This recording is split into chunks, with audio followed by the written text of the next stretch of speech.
नमस्कार दोस्तों, कैसे हो आप सभी। आई होप कि आप अच्छे होंगे, आपकी पढ़ाई अच्छे से चल रही होगी। आज हम 12th के स्टूडेंट्स के लिए फिजिक्स से रिलेटेड वीडियो लेकर आए हैं, जिसमें हम 9वां चैप्टर किरण प्रकाश की एवं प्रकाशिकी यंत्र ray optics and optical instruments को स्टार्ट करने जा रहे हैं। इस वीडियो में हम इस चैप्टर से संबंधित कुछ बेसिक जानकारी प्राप्त करेंगे, जिसमें हम बात करेंगे कि प्रकाश की ऑप्टिक्स होती क्या है, कितनी प्रकार की होती है। उसके पश्चात प्रकाश के बारे में, प्रकाश होता क्या है, प्रकाश के कौन कौन से गुण होते हैं, और उसके बाद में हम प्रकाश की एक महत्वपूर्ण घटना प्रकाश का प्रावर्तन होता क्या है। साथ में हम प्रकाश के प्रावर्तन के नियम यहां पर देखने वाले हैं, समझने वाले हैं। तो इस वीडियो में आपको प्रकाश से संबंधित कुछ बेसिक जानकारी प्राप्त होगी। विद्यार्थियों, यदि आप हमारे YouTube चैनल पर नए हैं तो चैनल को सब्सक्राइब कर लीजिए, साथ में बेल आइकन भी दबा दीजिए ताकि आपको आगे की वीडियोस की नोटिफिकेशन मिलते रहे। विद्यार्थियों, मैं आपको बता दूं कि हम NCERT के नए पाठ्यक्रम के अकॉर्डिंग एक एक करके पहले चैप्टर से 8वें चैप्टर तक के सभी टॉपिक्स कवर कर लिए हैं। एक एक करके सभी टॉपिक्स का हमने अध्ययन कर लिया है, और आज के इस वीडियो से हम 9वें चैप्टर को स्टार्ट करने जा रहे हैं। देखिए, जिसमें हम सबसे पहले बात करेंगे प्रकाश की ऑप्टिक्स होती क्या है। जैसा नाम है वैसे ही इसकी डेफिनेशन है कि ये एक भौतिक विज्ञान का पार्ट है, भाग है, जिसमें हम प्रकाश के बारे में अध्ययन करेंगे। तो भौतिक विज्ञान की वह शाखा जिसमें हम प्रकाश के बारे में, प्रकाश के गुणों के बारे में, प्रकाश के द्वारा प्रदर्शित की जाने वाली घटनाओं के बारे में, नियमों के बारे में अध्ययन करेंगे। तो उस शाखा को हम प्रकाश की कहते हैं, ऑप्टिक्स कहा जाता है। तो डेफिनेशन सीधी सी सिंपल सी डेफिनेशन है, जिसमें प्रकाश से रिलेटेड घटनाएं, गुण, नियम, इनका अध्ययन करेंगे। तो उसको हम कहते हैं प्रकाश की ऑप्टिक्स। ओके, तो देखिए डेफिनेशन क्या होगी इसकी कि भौतिक विज्ञान की वह शाखा, भौतिक विज्ञान की वह शाखा, वह भाग, वह शाखा जिसमें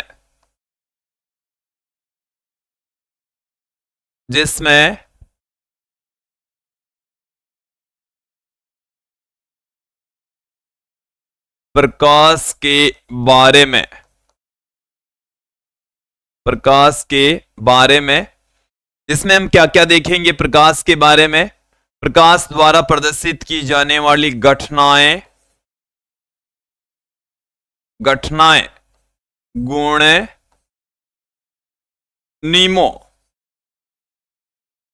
नियम आदि के बारे में अध्ययन किया जाता है। आदि के बारे में अध्ययन किया जाता है, अध्ययन किया जाता है, अध्ययन किया जाता है, प्रकाश की कहलाती है। प्रकाश की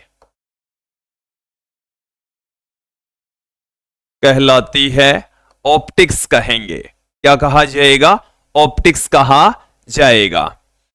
देखिए, इस ऑप्टिक्स के भाग की बात करें तो ये मुख्य रूप से दो भाग होते हैं। इसके प्रमुख भाग कितने हैं? दो भाग हैं, दो पार्ट हैं। पहला जो भाग है वो हमारे पास में है किरण प्रकाश की,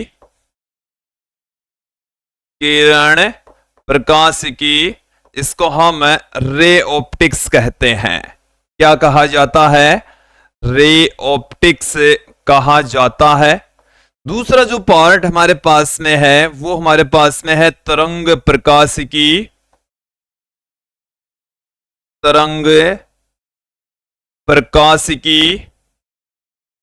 जिसको हम वेव ऑप्टिक्स कहते हैं। इसको क्या कहा जाता है? वेव ऑप्टिक्स कहा जाता है। तो प्रकाशिकी के दो पार्ट हैं, किरण प्रकाशिकी और तरंग प्रकाशिकी। जो किरण प्रकाशिकी है, इसमें प्रकाश को किरण के रूप में मानकर अध्ययन करेंगे और तरंग प्रकाशिकी में प्रकाश को तरंग के रूप में मानकर अध्ययन करेंगे। किरण प्रकाशिकी के बारे में हम 9th चैप्टर में पढ़ने वाले हैं, जो अभी मैंने स्टार्ट किया है, और तरंग प्रकाशिकी के बारे में हम 10वें चैप्टर में अध्ययन करेंगे। ओके, तो देखिए प्रकाश है, उसके बारे में अध्ययन करने के भी दो भाग हैं जिनको हम अलग अलग चैप्टर में पढ़ेंगे, किरण प्रकाशिकी और तरंग प्रकाशिकी। देखिए प्रकाश के बारे में विभिन्न सिद्धांत या मॉडल दिए गए और उन मॉडल के आधार पर प्रकाश की प्रकृति द्वैत प्रकृति बताई गई। चलिए मैं थोड़ा सा आपको उनके बारे में बेसिक जानकारी प्रदान कर देता हूं।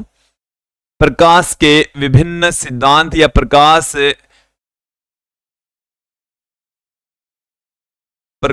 की प्रकृति, प्रकाश कौन सी प्रकृति का होता है, तरंग प्रकृति का होता है या कणीय प्रकृति का होता है, इसके बारे में विभिन्न सिद्धांत दिए गए।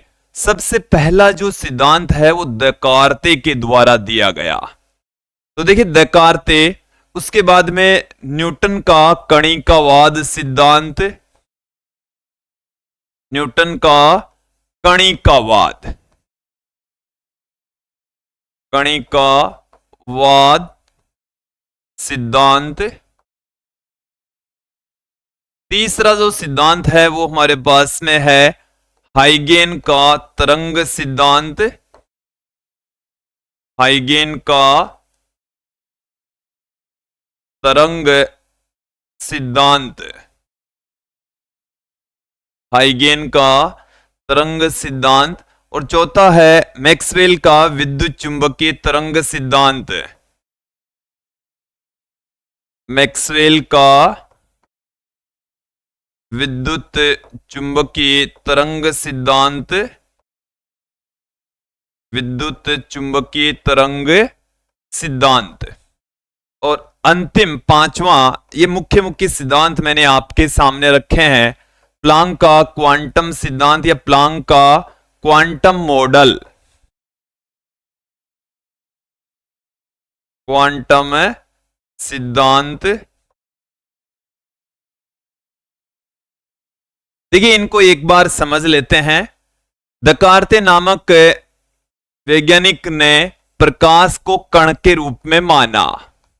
इन्होंने प्रकाश को कण के रूप में मानते हुए इसके बारे में जानकारी दी, विभिन्न घटनाओं को समझाने का प्रयास किया। हालांकि देकार्ते का जो सिद्धांत है वो उतना पॉपुलर नहीं हुआ। इसी को आगे बढ़ाते हुए सर आइजैक न्यूटन ने प्रकाश का कणिकावाद सिद्धांत दिया, जिसमें यह कहा कि प्रकाश कण के रूप में संचरित होता है। प्रकाश किस रूप में संचरित होता है? कण के रूप में संचरित होता है। और कण के रूप में संचरित होते हुए इन्होंने प्रकाश के सीधी रेखा में संचरण, परावर्तन और अपवर्तन की घटना की सफल व्याख्या की।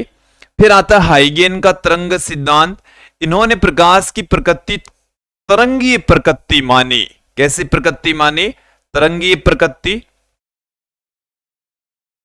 एक एक करके मैं थोड़ा सा बताता हूं। न्यूटन का जो कणिकावाद सिद्धांत है, इसमें प्रकाश को कण के रूप में संचरित माना गया और यह कहा गया कि जो प्रकाश है, इस सिद्धांत के बारे में जो मुख्य मुख्य बातें हैं वो मैं आपके सामने रख देता हूं कि प्रकाश है वो सीधी रेखा में संचरित होता है।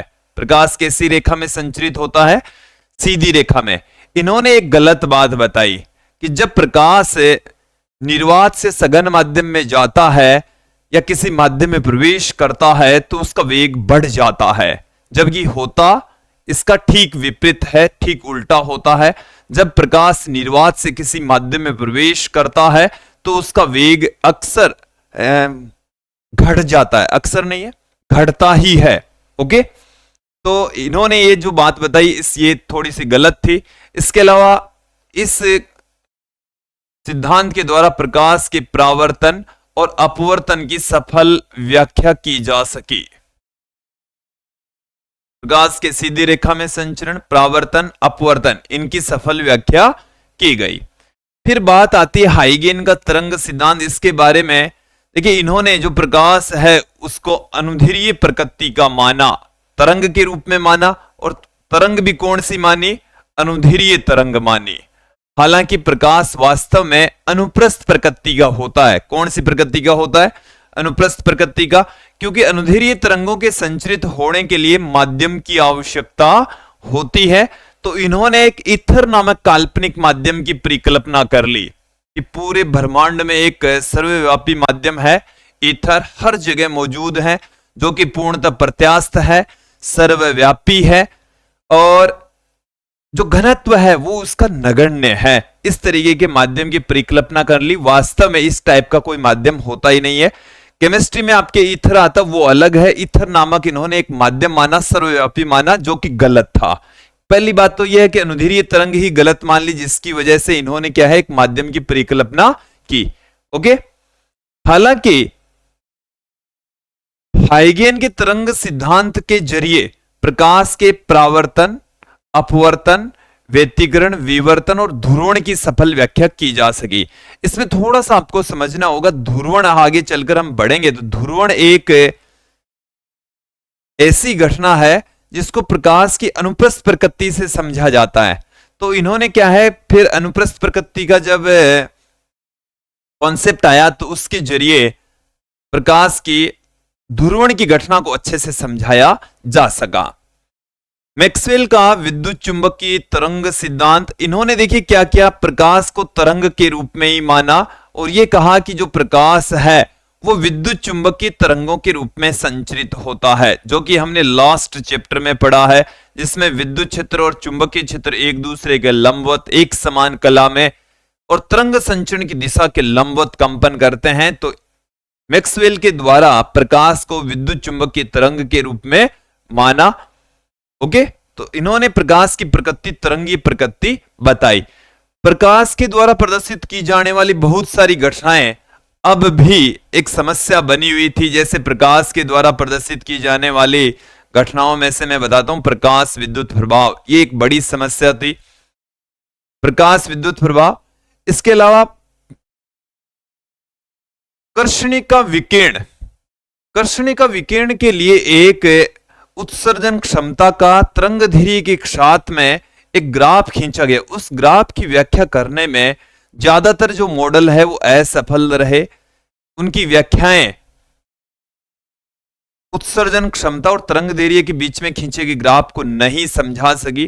तो उसके बाद में एक नया सिद्धांत, नया मॉडल आया, जिसको हम प्लांक का क्वांटम मॉडल कहते हैं, और इसमें प्रकाश को ऊर्जा का कण माना। इन्होंने क्या कहा कि जो प्रकाश है वो ऊर्जा का कण है और इसकी सहायता से बहुत सारी घटनाओं की सफल व्याख्या की जा सके, जैसे प्रकाश विद्युत प्रभाव, कॉम्पटन प्रभाव, जीमान प्रभाव, स्टोर्क प्रभाव, रमन प्रभाव। ये प्रकाश के द्वारा प्रदर्शित की जाने वाली ऐसी घटनाएं हैं जो सिर्फ और सिर्फ प्रकाश के क्वांटम मॉडल द्वारा ही समझी जा सकती है, इनके द्वारा ही व्याख्या की जा सकती है। लेकिन प्रकाश के क्वांटम मॉडल द्वारा, प्रकाश के द्वारा प्रदर्शित की जाने वाली कुछ घटनाएं, जैसे प्रकाश का व्यतिकरण, विवर्तन और ध्रुवण, ये तीन ऐसी घटनाएं हैं जो कि हाइगेन के तरंग सिद्धांत द्वारा समझी गई। इसके द्वारा समझी गई, हाइगेन के तरंग सिद्धांत द्वारा इनको समझाया जा सका, लेकिन क्वांटम सिद्धांत से इनको नहीं समझा सके। तो ऐसा कोई भी सिद्धांत नहीं है जो सारी की सारी घटनाओं की सफल व्याख्या कर सके। तो वैज्ञानिकों ने ये कहा कि जो प्रकाश है वो दोनों रूपों में ही मानकर चलते हैं। इसका मतलब ये हुआ कि प्रकाश को कण के रूप में भी माना गया, साथ में तरंग के रूप में भी माना गया। तो इसकी जो प्रकृति होती है वो द्वैत प्रकृति होती है। प्रकृति कैसी होती है? द्वैत प्रकृति होती है। दो दो रूप इनके एक एक साथ में मौजूद होते हैं। तो द्वैत प्रकृति होती है, मतलब कण और तरंग दोनों साथ में होंगे। द्वैत प्रकृति मानकर चलते हैं। क्यों मानकर चलते हैं उसका कारण मैंने बता दिया। कोई सा भी ऐसा सिद्धांत नहीं है जो प्रकाश द्वारा प्रदर्शित की जाने वाली सारी की सारी घटनाओं को समझा सके। इसलिए कुछ घटनाओं को तरंग रूप के रूप में मानकर समझा जा सकता है, कुछ घटनाओं को ऊर्जा के कण के रूप में मानकर समझा जा सकता है। इसलिए प्रकाश की द्वैत प्रकृति मानी, द्वैत का मतलब होता है दो, मतलब कण और तरंग दोनों प्रकृति को एक साथ में माना गया। अब मैं बात करता हूं, यहां पर हमने प्रकाश की के दो भाग बताए आपको, किरण प्रकाश की और तरंग प्रकाश की। किरण प्रकाश की किसे कहेंगे कि भौतिक विज्ञान की वह शाखा जिसमें प्रकाश को किरण के रूप में मानकर सारी की सारी घटनाओं का अध्ययन करते हैं, तो वो है किरण प्रकाश की।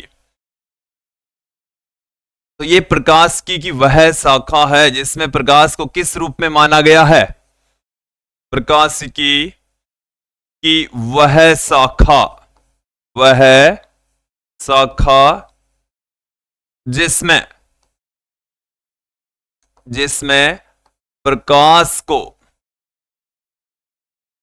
प्रकाश को किरण के रूप में मानकर, किरण के रूप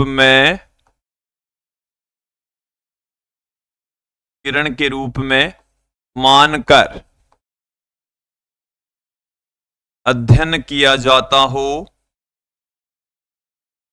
अध्ययन किया जाता हो, अध्ययन किया जाता हो, किरण प्रकाश की कहलाती है। किरण प्रकाश की, किरण प्रकाश की कहलाती है।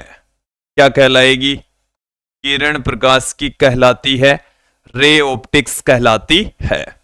ओके, यहां तक क्लियर हो गया होगा, समझ आ गया होगा। अब मैं आगे बढ़ता हूं, बात करता हूं इसके सेकंड पार्ट हमारे पास में है तरंग प्रकाश की, वेव ऑप्टिक्स। इसमें प्रकाश को तरंग के रूप में मानकर विभिन्न घटनाओं की व्याख्या करते हैं। तो प्रकाश की वह शाखा, डेफिनेशन देखें, प्रकाश की वह शाखा,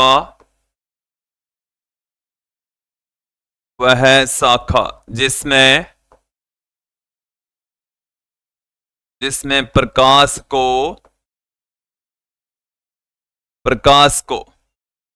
तरंग के रूप में मानकर,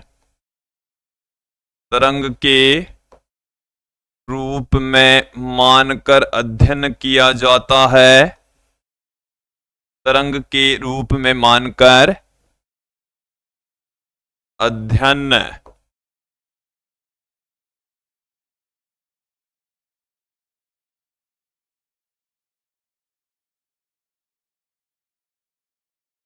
तरंग प्रकाश की कहलाती है, तरंग प्रकाश की कहलाती है।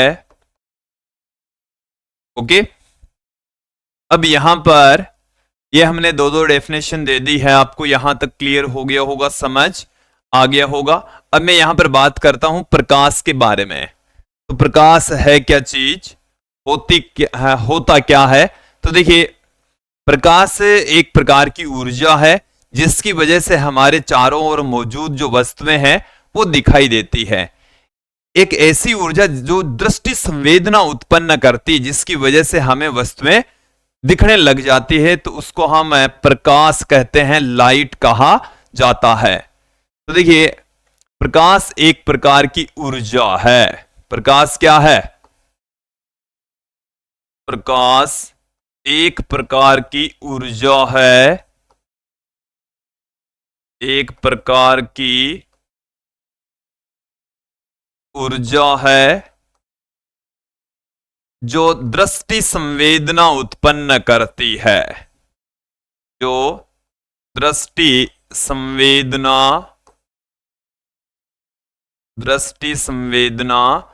उत्पन्न करती है, दृष्टि संवेदना उत्पन्न करती है। तो ये एक ऐसी ऊर्जा है जिसकी वजह से वस्तुएं दिखाई देती है, अर्थात जिसके कारण वस्तुएं दिखाई दे, जिसकी वजह से, जिसके कारण से वस्तुएं दिखाई दे, वस्तुएं दिखाई दें, उसको हम कह रहे हैं प्रकाश। ऐसी ऊर्जा जो वस्तुओं को देखने में हमें सहायता प्रदान करती है प्रकाश कहलाती है। ओके, अब यहां पर हम बात करेंगे प्रकाश के कुछ गुण है। तो सर्वप्रथम हम बात करते हैं, जो प्रकाश है वो सीधी रेखा में संचरित होता है। प्रकाश क्या करेगा? सदैव सीधी रेखा में संचरित होता है। तो पहला गुण यही है, प्रकाश सदैव सीधी रेखा में संचरित होता है, सीधी रेखा में संचरित होता है। प्रकाश का सीधी रेखा में संचरण, यहां पर भी इसको थोड़ा सा बेटर तरीके से समझ लें। ये जैसे हमारे पास में एक इस तरीके की पाइप है और यहां पर जैसे हमारे पास में ये सीधी पाइप है, कोई मोमबत्ती है जो कि जली हुई है, मोमबत्ती जल रही है। ओके, तो यहां से यदि आप देखेंगे तो आपको ये जलती हुई मोमबत्ती नजर आएगी। क्यों नजर आएगी? उसके पीछे भी रीजन समझ लीजिए। क्योंकि यहां से जो प्रकाश है, यहां से निकलने वाला प्रकाश है, वो सीधी रेखा में संचरित होता हुआ हमारी आंख में प्रवेश करेगा।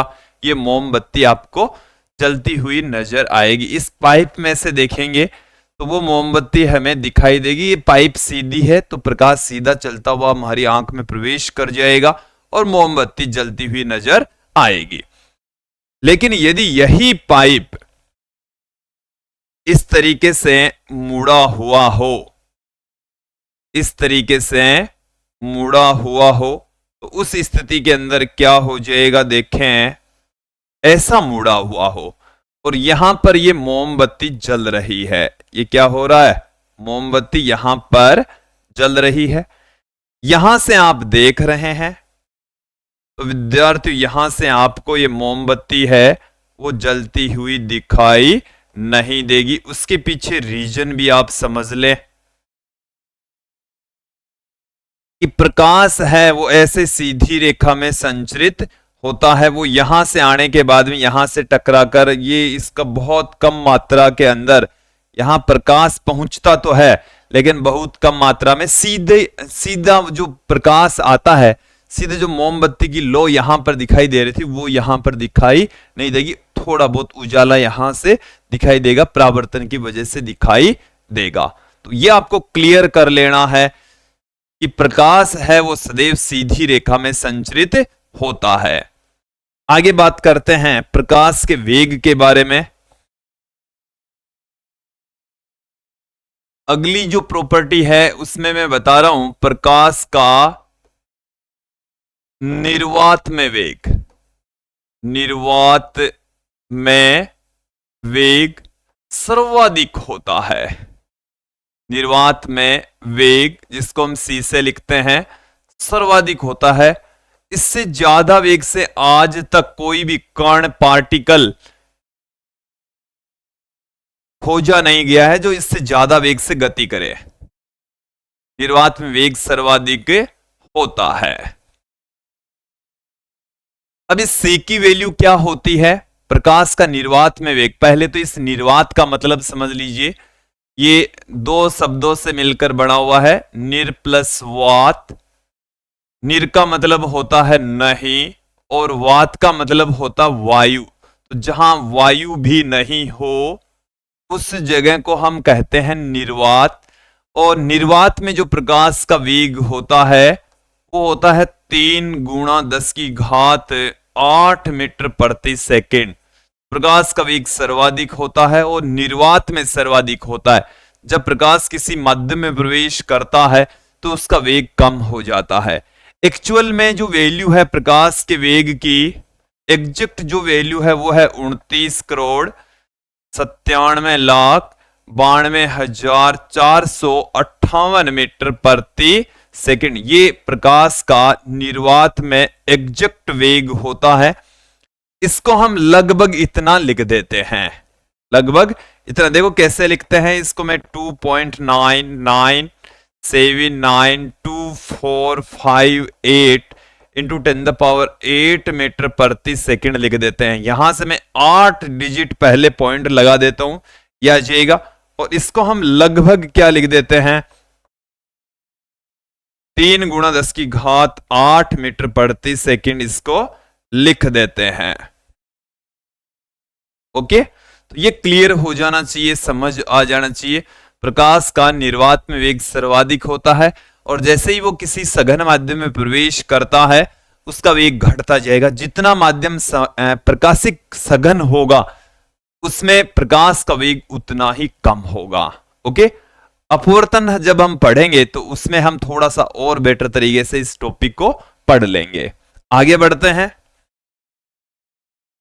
कुछ गुण यहां पर हम और देख लेते हैं।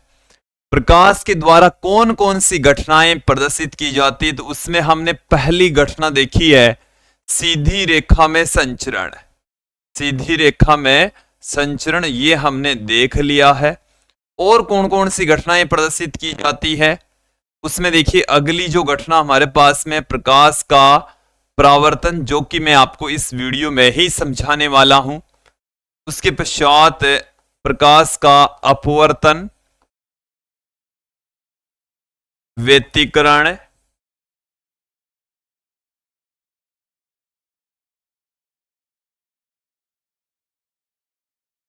प्रकाश व्यतिकरण की घटना को प्रदर्शित करता है विवर्तन, ध्रुवण। इसके अलावा प्रकाश और भी कुछ घटनाएं हैं जो कि प्रदर्शित करता है, उसमें जैसे प्रकाश विद्युत प्रभाव, प्रकाश विद्युत प्रभाव, प्रकाश विद्युत प्रभाव, फोटो इलेक्ट्रिक इफेक्ट जिसे हम कहते हैं, स्टॉर्क प्रभाव, जीमान प्रभाव, जीमान प्रभाव, रमन प्रभाव,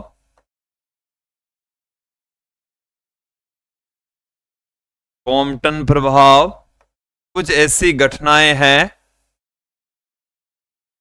ये जो मैंने घटनाएं लिखी है सारी की सारी प्रकाश के क्वांटम मॉडल के द्वारा ही समझी जा सकती है। ये सारी की सारी घटनाएं कौन से मॉडल के द्वारा समझी गई, प्रकाश के क्वांटम मॉडल के द्वारा समझी जा सकती है। तो देखिए कुछ ऐसे सिद्धांत हैं जो कि ये दोनों से ही समझ सकते हैं, मतलब कणीय प्रकृति और तरंगी प्रकृति से इन दोनों घटनाओं को समझा जा सकता है। इसको केवल और केवल ये जो 3 घटनाएं हैं सिर्फ प्रकाश की तरंगी प्रकृति के द्वारा ही समझी जा सकती है। ये जो घटनाएं आप देख रहे हैं ये इस प्रकाश की कणीय प्रकृति के द्वारा ही समझी जा सकती है। तो ये प्रकाश के द्वारा कुछ घटनाएं प्रदर्शित की जाती है। कुछ घटनाएं जो कि हम और पढ़ने वाले हैं, प्रकाश का पूर्ण आंतरिक परावर्तन, प्रकाश का पूर्ण आंतरिक परावर्तन, टोटल इंटरनल रिफ्लेक्शन, ये घटना हम पढ़ेंगे। इसके अलावा देखिए विद्यार्थियों, प्रकाश के द्वारा प्रदर्शित की जाने वाली घटनाओं में से एक घटना है वर्ण विक्षेपण, वर्ण विक्षेपण पूर्ण। इसके अलावा प्रकाश का प्रकीर्णन, प्रकाश का प्रकीर्णन। तो ये सारी घटनाएं जो बोर्ड के ऊपर आप देख रहे हैं उनमें से कुछ घटनाएं इस चैप्टर में पढ़ेंगे, कुछ अगले चैप्टर में पढ़ेंगे, कुछ 11वें चैप्टर में पढ़ेंगे और कुछ ऐसी घटनाएं हैं जिनके बारे में हम हायर एजुकेशन लेंगे जैसे कॉम्पटन इफेक्ट, रमन इफेक्ट, ये हम हायर एजुकेशन के दौरान पढ़ते हैं। ओके, तो प्रकाश के द्वारा विभिन्न घटनाएं प्रदर्शित की जाती, उनमें से कुछ घटनाएं हमने बोर्ड पे आपके सामने रखी है। फिर हम आगे बढ़ते हैं, बात करता हूं मैं यहां पर प्रकाश की अगली प्रॉपर्टी के बारे में। प्रकाश है वो द्वैत प्रकृति का होता है। प्रकाश कैसी प्रकृति का होता है? द्वैत प्रकृति का, क्योंकि कुछ घटनाएं हैं वो सिर्फ कणीय प्रकृति के द्वारा समझी जा सकती है और कुछ घटनाएं हैं वो तरंगी प्रकृति के द्वारा समझी जा सकती है। द्वैत का मतलब होता है दो प्रकृति होती है, तरंगी प्रकृति और कणीय प्रकृति। तो प्रकाश कौन सी प्रकृति का होता है? द्वैत प्रकृति का होता है। इसके अलावा प्रकाश को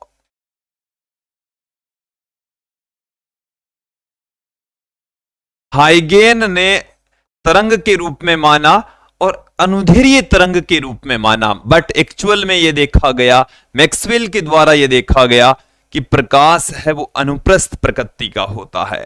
कौन सी प्रकृति का होता है? अनुप्रस्थ प्रकृति का होता है। ओके, अब देखिए मैं कुछ घटनाएं, कुछ जो प्रॉपर्टी है वो आपके सामने और रख देता हूं। बात करता हूं मैं यहां पर दृश्य प्रकाश के बारे में। दृश्य प्रकाश है क्या? जिसकी वजह से हमें वस्तुएं दिखाई देती है, क्योंकि प्रकाश विभिन्न प्रकार की किरणों से मिलकर बना होता है। उनमें भी एक जो मोस्टली हमारा जो काम का प्रकाश है वो है दृश्य प्रकाश, जिसकी वजह से हमें वस्तुएं दिखाई देती है। अब ये है, ये 7 रंगों से मिलकर बना होता है। इसमें कितने रंग होते हैं? 7 रंग होते हैं। देखिए वो जो 7 रंग है वो कौन कौन से हैं? V, I, B, G, Y, O और R। ये हमारे पास में 7 रंग हैं। और देखिए कौन कौन से हैं? बैंगनी, वॉयलेट कलर है, इंडिगो, जामुनी कलर है, नीला, फिर है हरा, फिर हमारे पास में है पीला,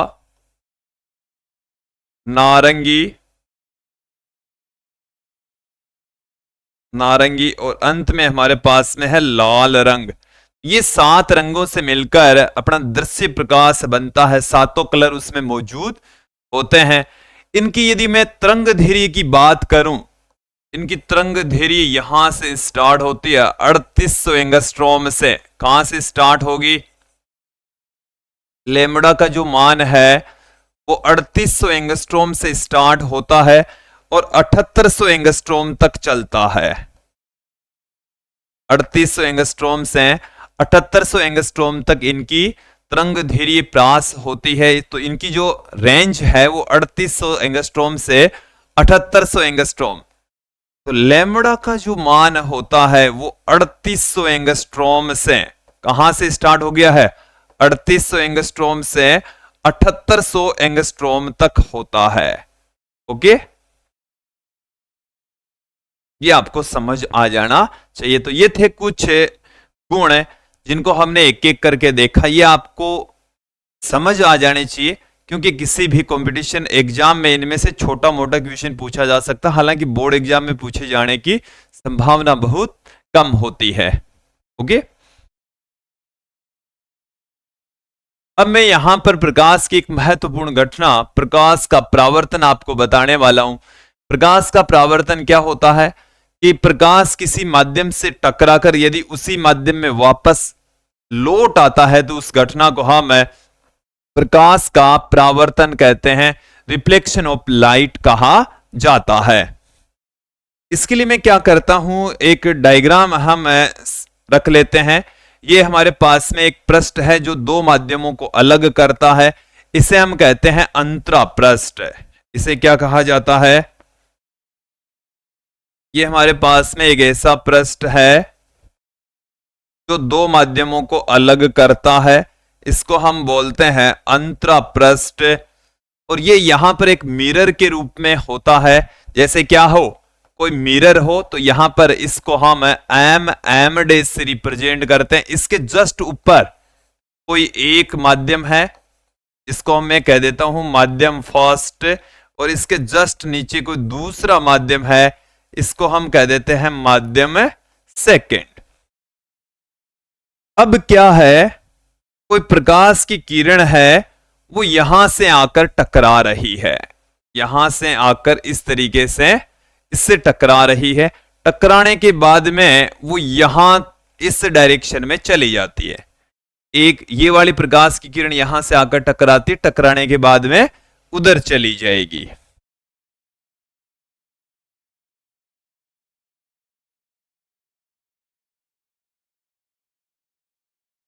चलिए, अब आप यहां पर ध्यान देंगे, इधर से ये कोई प्रकाश की किरण है वो आ रही है, यहां से टकराती है और इस डायरेक्शन में चली जाएगी। तो जो प्रकाश की किरण आकर अंतरापृष्ठ से टकराती है, अंतरापृष्ठ दो माध्यमों को अलग करने वाला पृष्ठ होता है, इसको हम कहते हैं आपतित प्रकाश या आपतित प्रकाश किरण। आपतित किरण, आपतित प्रकाश किरण, इंसिडेंट रे कहा जाता है। जो टकराकर वापस चली गई है, इसको हम कहते हैं परावर्तित किरण। क्या कहा जाता है? परावर्तित किरण इसको बोला जाता है। ओके, अब देखिए, जहां से ये प्रकाश की किरण अंतरापृष्ठ से जाकर टकराती है, उस पृष्ठ के जस्ट लंबवत और 90 डिग्री से जहां से जाकर प्रकाश की किरण टकरा रही है, उस बिंदु पर 90 डिग्री के एंगल पर हम एक काल्पनिक रेखा लेते हैं, जिसे हम अभिलंब कहते हैं। अंग्रेजी में इसको नॉर्मल कहा जाता है। अंग्रेजी में इसको क्या कहा जाता है? नॉर्मल कहा जाता है। इसको एन डेज से रिप्रेजेंट करते हैं। इससे प्रदर्शित करेंगे, एन डेज से प्रदर्शित करेंगे। इस अभिलंब तथा आपतित किरण के बीच के कोण को हम आई से लिखेंगे। इसको हम कहते हैं आपतन कोण। आपतन कोण। और अभिलंब तथा परावर्तित किरण के बीच के कोण को हम आर से लिखेंगे। इसको परावर्तन कोण कहा जाता है, रिफ्लेक्टेड एंगल। और ये है हमारे पास में इंसिडेंट एंगल। तो ये मैंने दिखाया है प्रकाश के परावर्तन की घटना का किरण आरेख। ये आपको समझ आ जाना चाहिए। तो डेफिनेशन क्या है प्रकाश के परावर्तन की? कि कोई प्रकाश की किरण किसी माध्यम से टकराकर यदि उसी माध्यम में वापस लौट जाती है, तो उस घटना को हम प्रकाश का परावर्तन कहते हैं। डेफिनेशन में आपके सामने रख देता हूं कि जब कोई प्रकाश किरण, जब कोई प्रकाश किरण किसी माध्यम से टकराकर, किसी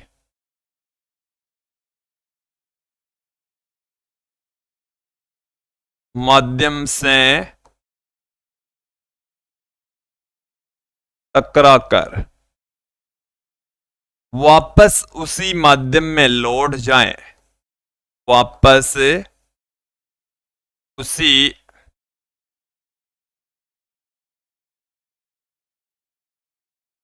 माध्यम में